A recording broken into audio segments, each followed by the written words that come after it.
Russ has been saying for the last few weeks he hasn't really seen Ange ball. Delighted to get him back on as well to get his thoughts on it. Russ, before I do, he's frozen. Question. How are you, firstly? Oh, I thought you were frozen there, Rick, but you're unfrozen. Yeah, yeah. Look, like crackers and everyone else, it kind of has been brewing this, but I'm fine. I mean, look, Tracy, what I thought about the game today in general terms, we're 7 months with Ange. The club was in a mess. So we're better off than where we were. It's just that on the pitch, there's quite a lot that's wrong. I totally agree with Crackers. Why wouldn't you play three at the back, pop an extra player in midfield, and dare I say it, put Sonny down the middle today? Because when you haven't got Porro and a doggy, you can't play anything like the football that he wants to play and we expect to see, that we saw earlier in the season. Because the other two members of personnel, Ben Davis, who I thought Ben did okay, but okay is good enough now. Not for the system. And Not no, for the system. exactly. And Emerson Royale, who I thought was pretty average, they're not good enough to get to where we want to go. But I thought the passing was off. I thought that we just didn't look as though we had any zip. Tactically, we were all over the place, and you know, we were playing attack against defence in the second half. And I know Decky got a goal, but I have to tell you, I've been saying it for a while, Rick, he's way off the onions for me. And it's a real issue because we need him to play. I would have probably, if I'd have been the manager, but I'm not, would have put Brennan there today from the start. So there's all sorts of things that we can all see that I'm not going to go into details, because the whole point is that the viewers and the listeners will have their say and ask their questions and give their views. But, you know, I really thought we'd finished third, and I'm going to stick with it, and people might think I'm an absolute lunatic. But if we get our act together, it's still possible. But United are playing well. Chelsea just had a game at City. City have slipped up. That lot are banging in, another 5 goals today. Liverpool have won. Villa have won. Yep. You know, these are the teams that we've got to try and compete with. And at the moment, based on Brentford, Everton away, Brighton at home, and today, we're a way off. You look at the way he's set up and all the previous clubs he's played for, his biggest trait is that he doesn't change, whether it's Celtic, whether it's in the J-League. You know, the one common thing about Ange is he does not change his way. And my worrying thing, Marcus, that you come back on this point is that this is the Premier League, as we've alluded to. It's got the best coaches in the world. If you're not willing to slightly adapt or slightly change, I am concerned, given the calibre and quality of player he's got. I'm not sure if it's sustainable over the course of the next 10, 11, 12 games we've got remaining now to finish in the Champions League. Is that fair for me to suggest that, Marcus?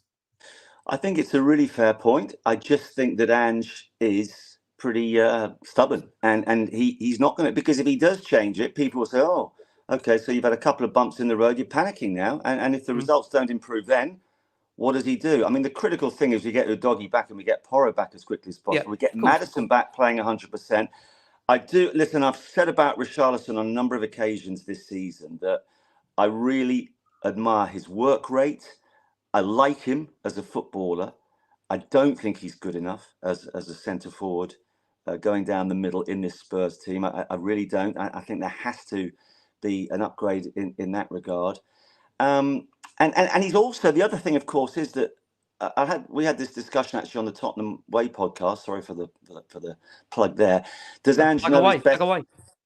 Does Ange know his best 11 in this day and age? Is it all about best 11s, or is it simply fitting the right 11 to whatever game you're playing? And if that means, you know, having Basuma at the base of the midfield today as opposed to Bentancur, little tweaks here and there. I'm not saying he's going to change the system. Then fair enough.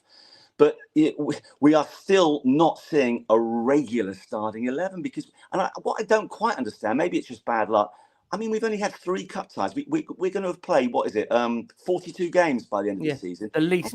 And yet we're getting injury problems the whole time. And we look a little bit tired and jaded, as though we're playing twice a week, every week. That's what I don't quite understand. And I would like to know what is going on behind the scenes on the training ground. Why do some of the players look a bit jaded? Is Maddison 100% fit?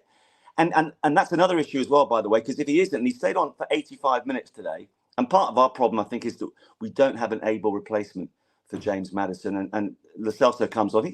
I'm sorry, he's been here for 3 or 4 years. He's not a bad player, but he's always injured. He's not of a sufficient level.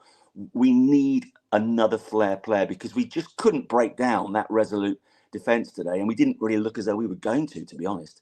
It's not the first time Ange has seemingly found it really hard to work out teams against good managers. Is there that argument now, Marcus, for you, that good coaches are starting to work Spurs out on the whole?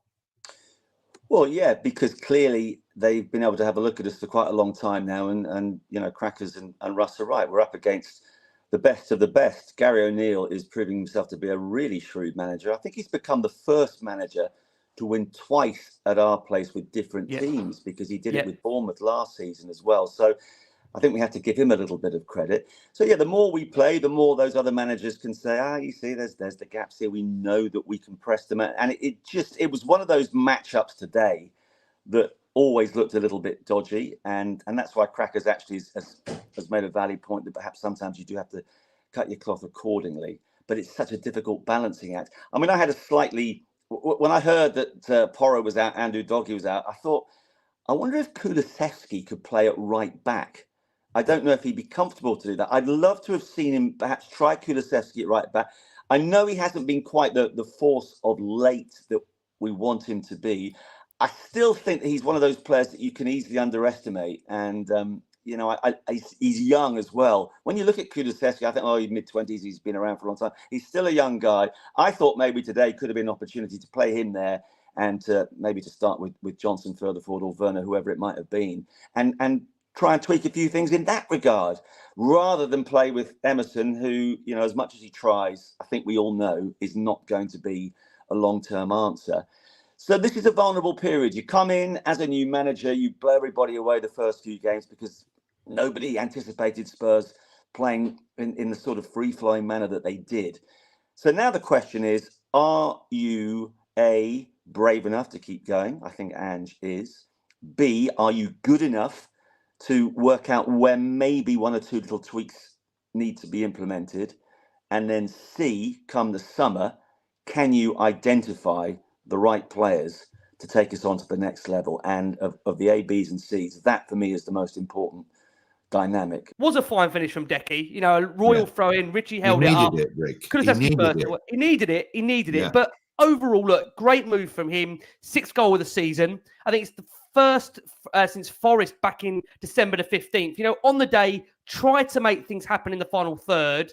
Of course, got his goal, but, you know, was unlucky actually with a cutting effort that was tipped around the post from Sarr. But overall, where has that player been, Russ? The player that we saw in the first 12 months of him joining the football club for you? Is it just trying to find that consistency?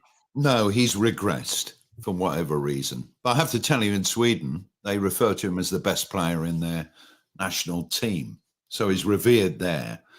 I do think that he has regressed. I mean, he might well be watching, mightn't he, Rick? You know, a lot of the players, what's the last word on Spurs? And, you know, I don't want to upset him, but, you know, I would say to him in Swedish, I would say, Dejan Vielska de men du måste försöka hårdare, which is, Dejan, we love you, but you have to work a little harder. And that is what I think he needs to do. You know what? You know, because it's all very well huffing and puffing, but you're not going to blow the house down. If you understand what I mean. I want to come to, first of all, very impressed with your Swedish. I'm assuming you're not making that up, Russ. But and if you like, you could take Emerson Royale with you and perhaps leave him there for a couple of months. But he wouldn't like the snow, I don't think, Emerson. I think it was a cold day for him today. Well, it was. and actually, as much as Emerson struggled today, you know, there's a part of me, I really like him because he does give 100%. And listen, the system doesn't suit him, and maybe he's not quite at the level that we need him to be. But I do like Emerson Royal for some reason, but I think Kulusevski is quite easy to underestimate. And one of the reasons I'll say that is from last week's game against Brighton, where, okay, first half we weren't particularly good. Then we started the second half really well, and he was instrumental in, I think, really taking the game to Brighton. We got the equaliser. And then Ange, and this is another interesting one, going back to last week, and obviously you spoke about it then, but he made the 3 substitutions that he was going to make before we scored. And actually that then had a really detrimental effect on the next 25 minutes of that game. Brighton were all over us. And what struck me in particular, when Kulusevski went off in the second half against Brighton and Johnson came on, Johnson actually was ineffectual until the very end, when, of course, he popped up with the key moment. But I do think that Kulusevski does a job that we don't always appreciate. He quite often occupies his fullback. He keeps the opposition honest, if you like. And yet it's not razzmatazz. It's not necessarily something that you're going to spot from the stands. I appreciate that he hasn't sort of had the dramatic impacts at times that got us so excited about him when he and Bentancur first came to the club. But I do still like Kulusevski, and I think he's got a really big future to play for us.